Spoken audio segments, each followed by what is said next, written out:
राजा चंद्रगुप्त के समय में भद्रबाहु नाम के जैनियों के एक आचार्य हुए थे। वे बड़े त्यागी, तपस्वी और परमार्थी चरित्र के व्यक्ति थे। वे इतने बड़े विद्वान और ज्ञानी थे कि देश भर के पंडित और राजा उनके सामने मस्तक झुकाते थे और उनका आदर करते थे। उनके पिता सोम शर्मा एक बड़े राजा के पुरोहित थे और घर में धन वैभव की कोई कमी नहीं थी। पर भद्रबाहु ने सांसारिक संपत्ति और सुख की ओर ध्यान न देकर युवावस्था में ही घर बार छोड़कर तपस्वी जीवन व्यतीत करना आरंभ कर दिया था। उनके पिता ने उनको घर में रखने और विवाह करके गृहस्थ धर्म का पालन करने को बहुत समझाया, पर उन्होंने यही उत्तर दिया कि जब मुझे इन चीज़ों की निस्सारता मालूम हो गई और मुक्ति का मार्ग समझ में आ गया, तब इसके चक्कर में फंसना कोई बुद्धिमानी की बात नहीं है। इसके बाद ही वे घर बार और समस्त संपत्ति का त्याग करके वन में चले गए और ऐसी कठोर तपस्या की कि कुछ ही समय बाद उनको समस्त जैन मुनियों के संघ का आचार्य नियत कर दिया गया।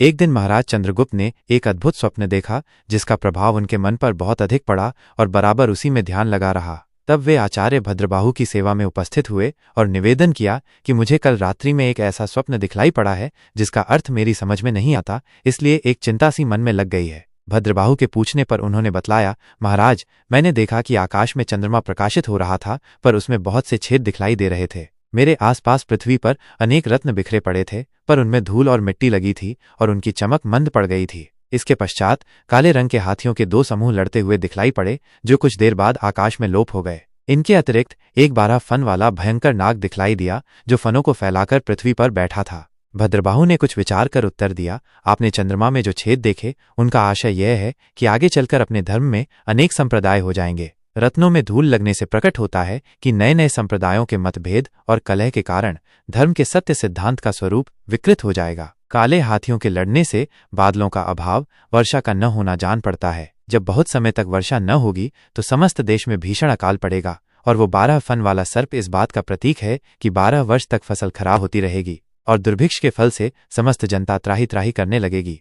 इसके पश्चात आचार्य ने अपने संघ के समस्त मुनियों और साधुओं को बुलाकर भयंकर अकाल की भविष्यवाणी कह सुनाई। उन्होंने ये भी कहा कि ऐसे कठिन समय में यहाँ रहकर मुनि धर्म का पालन कर सकना और उसके नियमानुसार शुद्ध तथा पवित्र आहार प्राप्त कर सकना असंभव होगा। उस समय या तो भूखे रहकर प्राण त्याग देने होंगे या फिर मुनि धर्म का त्याग कर चाहे जैसा आहार ग्रहण करना होगा। इसलिए हमने ये निश्चय किया है कि हम अभी अपने समस्त संघ को लेकर दक्षिण भारत में चले जाएंगे और जब तक अकाल न मिटेगा तब तक वहीं निवास करके धर्म प्रचार करेंगे।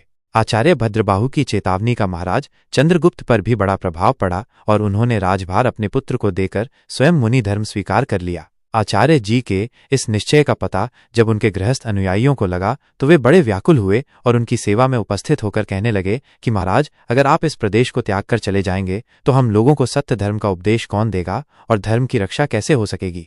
भद्रबाहु, भाइयों, आप लोगों को हमसे सच्चा प्रेम है और आपकी भक्ति भावना भी सराहनीय है, पर जैसा समय आ रहा है उसमें हमारे संघ के यहाँ रहने से लाभ के बजाय हानि की अधिक संभावना है। ऐसे समय में जबकि प्रत्येक व्यक्ति को अपने भोजन की चिंता होगी, इस 12,000 मुनियों के संघ का भार आप लोगों पर डालना उचित नहीं है। इसी कारण हम इन समस्त मुनियों को उस प्रदेश में ले जाना चाहते हैं जहां अकाल पड़ने का भय नहीं है।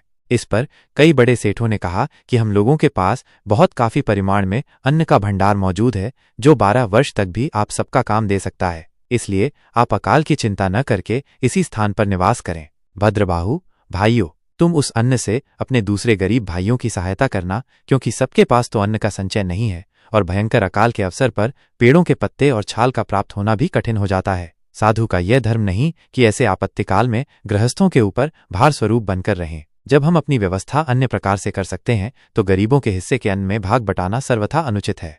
यह कहकर भद्रबाहु ने संघ को दक्षिण भारत की यात्रा का आदेश दिया। यद्यपि उनकी आयु अधिक हो गई थी और इतनी दूर की पैदल यात्रा उनके स्वास्थ्य की दृष्टि से कठिन थी, फिर भी जनता के ऊपर अपना भार न डालने की दृष्टि से वे सब कष्ट सहने को तैयार हो गए। जब संघ दक्षिण भारत तक पहुंच गया तो उन्होंने आचार्य के पद पर एक अन्य मुनि का अभिषेक कर दिया और सबको आगे बढ़ने की आज्ञा दी। लोगों ने उनसे भी साथ चलने का बहुत आग्रह किया, पर उन्होंने उसे इसलिए अस्वीकार किया कि अब उनमें चलने फिरने की शक्ति बहुत कम थी और उनके कारण समस्त संघ को उसी प्रकार मंद गति से चलना पड़ता था। जब संघ चला गया तो उन्होंने चंद्रगुप्त से कहा, महाराज, अब आप भी उचित स्थान पर जाकर निवास कीजिए। हमारा समय और शक्ति तो अब समाप्त हो चुकी है, इसलिए हम इसी स्थान पर रहकर परमात्मा का ध्यान करते हुए जीवन के अवसान होने की राह देखते रहेंगे। ऐसे समय में हम किसी पर भी अपने भोजन के निमित्त भार डालना ठीक नहीं समझते। यह सत्य है कि हमारे अनुयायी श्रावकगण हमारे लिए सब प्रकार की उत्तम से उत्तम व्यवस्था करने को प्रस्तुत हैं, पर यदि हम स्वयं त्याग का उदाहरण उपस्थित न करेंगे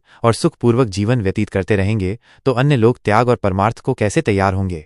अब तो हमने मुनियों को जो मार्ग दिखलाया है उससे वे जनता पर अपना भार कम से कम डालेंगे और दूसरे गरीब लोगों की भूख प्यास का ध्यान भी रखेंगे। यही साधु का धर्म है और यही परमार्थ का मार्ग है। सब लोगों का कर्तव्य है कि यथाशक्ति इसी का अनुसरण करने का प्रयत्न करें।